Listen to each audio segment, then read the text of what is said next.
thank you for coming here. I know that you were talking about some issues you were having. Would you like to tell me what those are?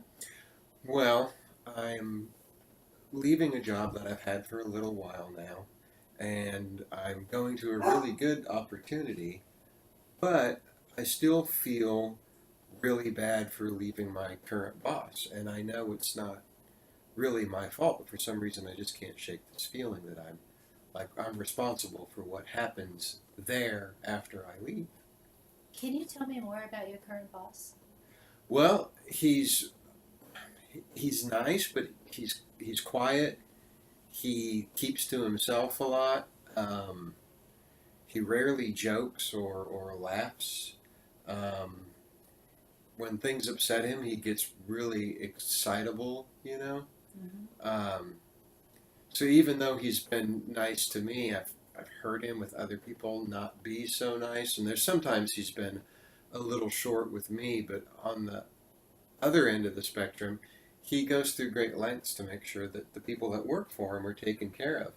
Like, besides me, there's only two other people. There's maybe a staff of 20, but there's only a couple of us that have been there for under 10 years. Most people have been with him for over 10 years. So, despite his personality flaws and him being kind of a quiet person, he's still pretty nice. And he still takes care of people. So you would describe him as a nice person, a person who takes care of people. What other words would you use to describe him? Um, well, he's calm. He's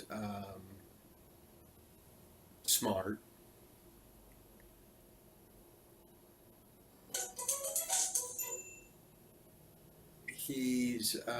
I don't know. It's really hard to describe him because he's. I would definitely say he's an introvert, but yet you'll hear him on the phone with people he's known for a while, and it's just he's really extroverted and loud. But then when one of his employees walk in there, I guess he's very closed off, very chambered. Okay. Yeah. Does this remind you of anybody else who you've known? Maybe you've worked with maybe when you were younger or at different times? Well, in a way, there's a little bit of my dad, but my dad was a constant smart aleck. Like I worked for my dad since I was like 12 years old. So if I could, as soon as I could swing a hammer, I was working for my dad. But it was just quip after quip with him. So I wouldn't say that I would, other than Charles' age being similar to what well, he's actually a lot younger than what my dad would be now. But kind of the chambered off is kind of a lot like my dad, where but the difference is my dad was just constantly making smart aleck remarks. And that's the reason why I ended up working for him is because my two older brothers and my one of my older sisters, Tony, was really good at working with him, and then one of my sisters had no interest. But Tony went off to college, and that's how I became Dad's new helper because my older two brothers would believe everything that came out of his mouth, and you just got to know better than to listen to him sometimes. Do you remember when you went away from your dad to find another job? Well, I was actually worked for my dad while working other jobs. And then the first time I didn't work for my dad was when I moved to Florida in 1991. And I went to work for a giant cartoon mouse. And it was a lot different. So when you talk about this, when you remember moving to Florida, ending the process of working with your dad, how did that feel for you? Well, at the time, it was really exciting because it was a whole new adventure for me. From the time I think in the third grade when we moved to our little hometown, I wanted nothing more than to get out of my hometown. I wanted nothing to keep me in my little hometown. So then, when I had some financial problems paying for college and found myself back in my hometown, it really bothered me. And I could tell my dad knew it bothered me too, because we talked about it. We talked about how you can suffocate in a small town. You know, to some people it's a nice security blanket and they feel safe. To other people, it's like a plastic bag over their head. And I didn't want a plastic bag over my head. And so my dad was very encouraging for me to get out, but he wanted me to get out and go back to school. I always got good grades, so he really pushed me like to go back to school. But I just didn't have the money, and he didn't have the money. So I left for Florida just to see what I could do. You know, what potential there was. Went to Orlando to live with my other two brothers. Seems like that was a fun time for you. I had fun, but my other two brothers did not. My oldest brother was working two jobs and doing everything he could to make ends meet. My brother, who's 2 years older than me, would get off work, park his car, go into his bedroom, turn on his TV, and we wouldn't see him. He just wanted to be by himself, I guess. I don't know. So, does it seem like there is a correlation between your dad and the person who you work for now?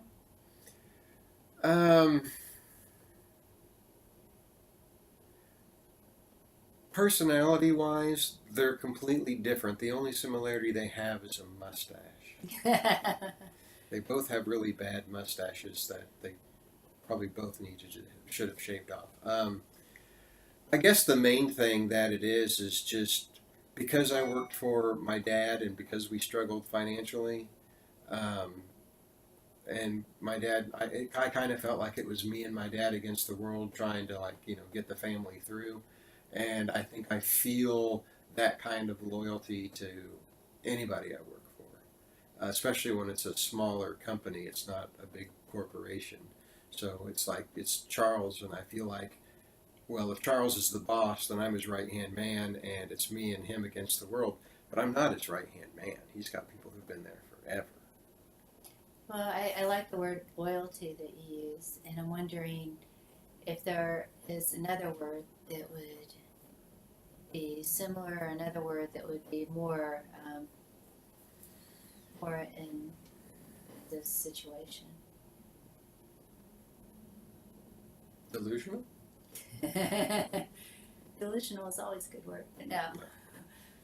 I don't know. I'm drawing a blank. Is there something you're thinking of? Well, you're looking at it from the perspective of maybe your father or the boss that you have now. You're looking at it from your employer's perspective. You want to be loyal to them. But if you were to turn it around and see how you view the situation, what word would you give to that? Instead of how they're seeing it, they see it as loyalty, how do you see it? I don't know. I still see it as me.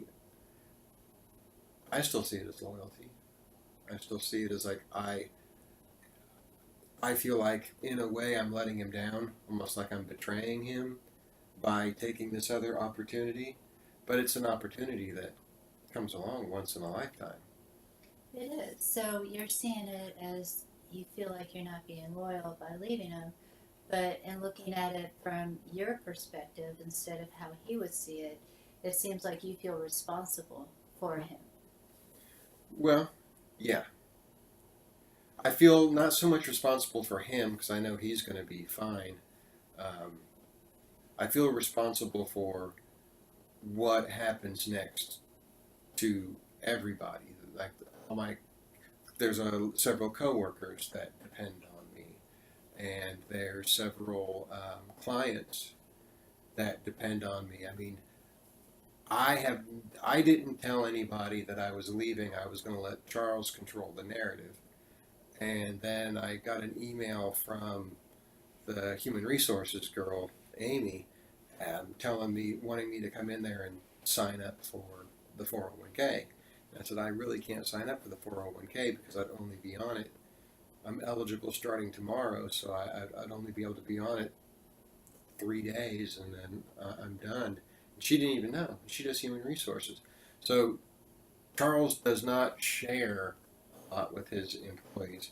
Um, but then now everybody knows, and I haven't told anybody other than Amy, so good thing I didn't say too much to the human resources person because I might as well call it in a radio show. Now they all know. But I just felt like it was not my place to control the narrative, and it wasn't my place because there are people who I think they depend on me. For all I know, they're going to go, man, I'm glad that guy's gone. But I mean, right now, I just feel like there's people who depend on me, and I'm letting them down too. It must be kind of difficult to feel that way. Well, yeah, it's not easy. It kind of makes me wonder how often you felt that way in your life. Well, like when I changed jobs, when I didn't do as well at something as I know I could have or should have. I feel like I let myself down or other people down. So yeah, I mean, it's sometimes it's a good motivator, and sometimes it's something that just drags you down. So you hold yourself to very high standards. On some things. Like some things that I know are in my wheelhouse, I do hold myself to high standards.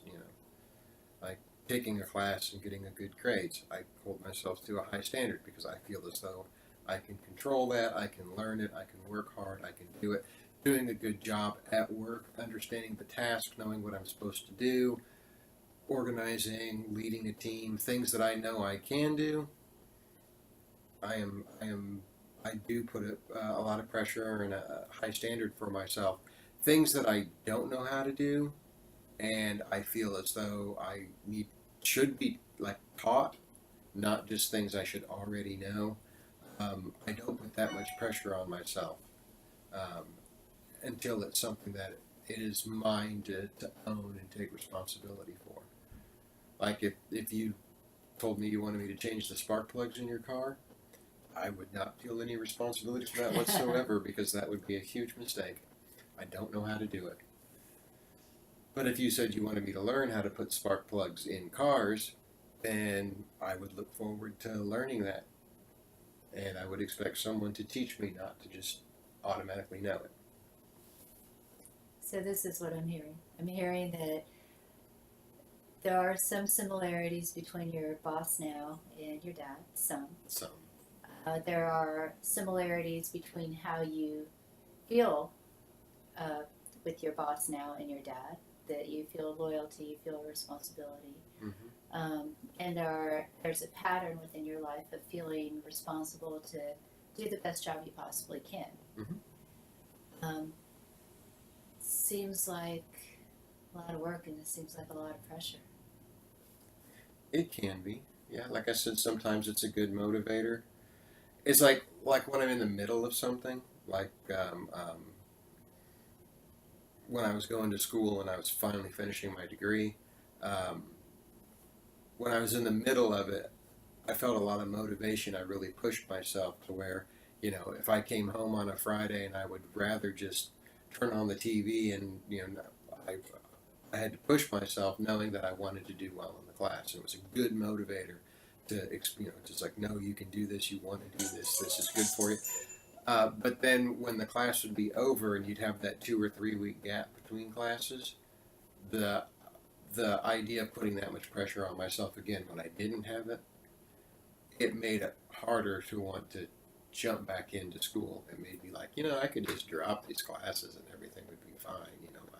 But I kept going. I pushed through, and now I'm starting the MBA program a week from today.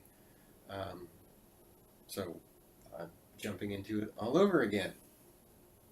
Well, I'm very excited for you because I think that you'll find that there's a big difference between getting a bachelor's and getting a master's.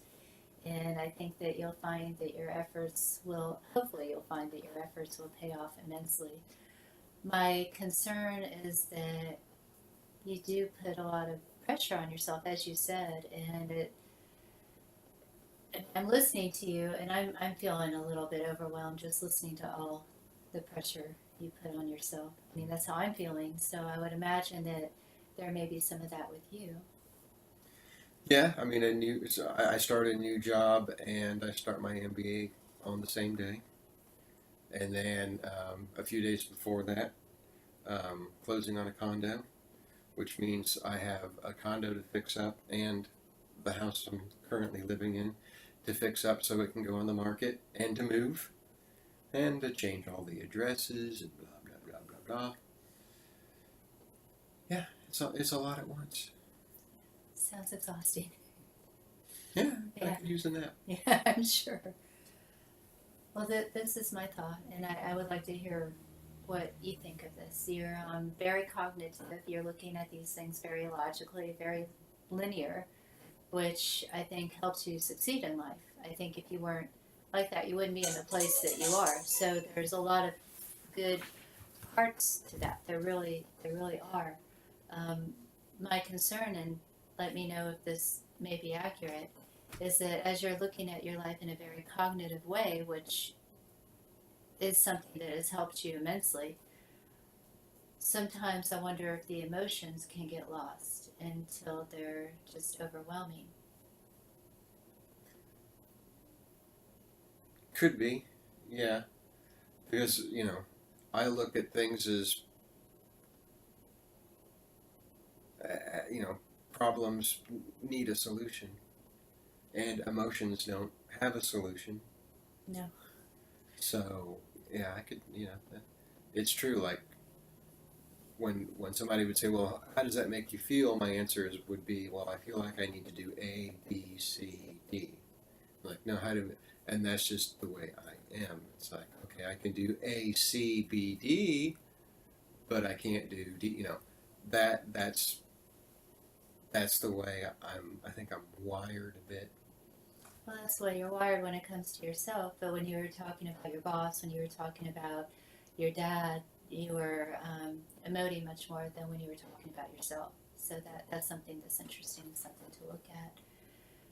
So my thought would be that when you're going through these, if you were going through these things, if you were to stop and look at, just take a little bit of a break and look at yourself, how am I feeling right now? And if you have a support system around you, feel free to talk to them about how you're feeling at any time. That way, it may be easier to process instead of processing in one whole big, cannonball of a thing. And also, sometimes, from what you've said and from your reactions to your dad and to your boss, sometimes I wonder if you do feel a lot more emotion, or you do have an awareness of more emotion for other people than yourself. So my thought would be, as you're going through this, to look at that and to see if that would be something that you would want to change. And as we have discussed, support is very necessary and very important. And also to bring in maybe a higher power or something that's more powerful than you can be helpful through this as well. I don't know if you go to church or. I was raised Catholic, so I'm not religious. I do go to a United Methodist church. One of my professors is the pastor, and I play mandolin. But I am of what I deem the befuddled sect.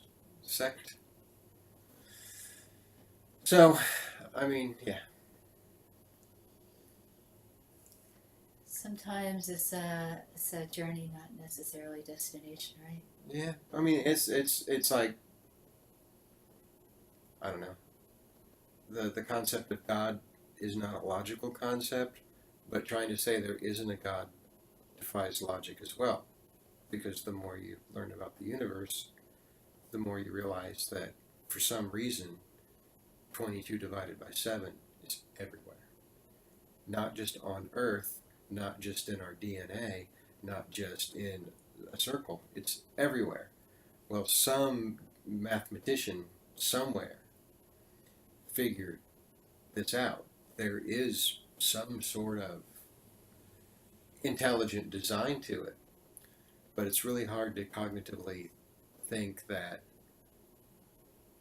a higher power is going to come in there and have any kind of control over my life or the things that go on around me.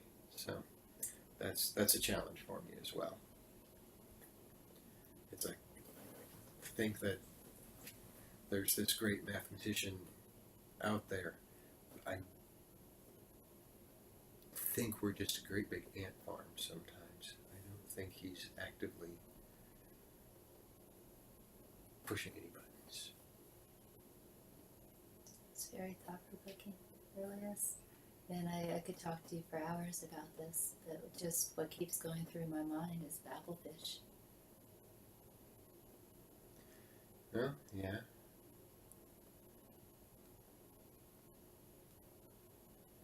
Yeah, by proving God exists, you deny his existence because you no longer have faith.